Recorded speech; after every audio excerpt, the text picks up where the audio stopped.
indication is that the Facebook platform is helping President Trump win again. Certainly his team will tell you that. It's not about intent, like it's how they use the product. What do you make of the way President Trump and the Republicans have mastered Facebook? Well, I actually think, across the spectrum, I don't think this is a Democrat or a Republican thing. I think some people are more sophisticated and just authentic or natural on the internet and social media than others.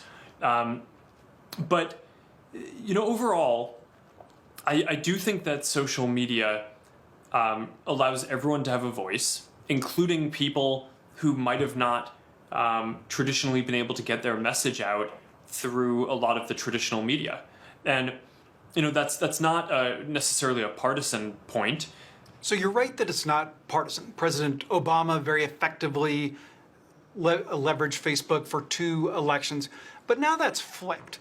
And Facebook, the reality is a real right-wing echo chamber. If you look at some of the loudest voices on Facebook, it's your Breitbart, and it's Sarah Palin, and it's Franklin Graham, and that part of the spectrum has figured out Facebook in this moment. Your liberal friends must hate it. Well, look, I think your characterization, frankly, is just wrong. I don't think that the service is a right-wing echo chamber, to use your words. I think that everyone can use their voice and can find media that they trust, that reflects the opinions and the life experiences that they're having. Some people, I think, had found before that their experiences weren't being covered by traditional media, and now are able to find voices and follow them that resonate more with their life experience. It's not clear to me that that's a bad thing.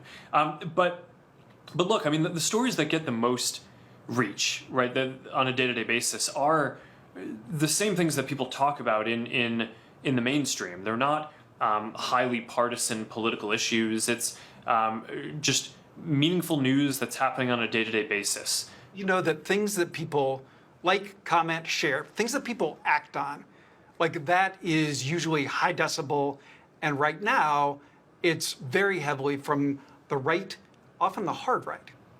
So it's true that partisan content often has kind of a higher percent of people who see it engaging with it, commenting on it, liking it, kind of engaging in some way. But I think it's important to differentiate that from broadly what people are seeing and reading and learning about on our service, because I think that there's this meme out there that frankly is wrong, that says that, okay, our algorithms just try to find things that are going to kind of enrage people somehow, and that's what we try to show people. And that's not actually how our systems work. But the way that our algorithm works overall is not primarily trying to highlight the content that is kind of most enraging. It's trying to show people the content that's going to be the most meaningful. It's the type of stuff that you'd expect that's most important in the world.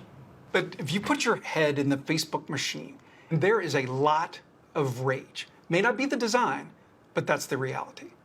Well, I think if you look in the country right now, there is a lot of people who are very exercised, and I think, frankly, for a lot of good reasons. And we have real issues.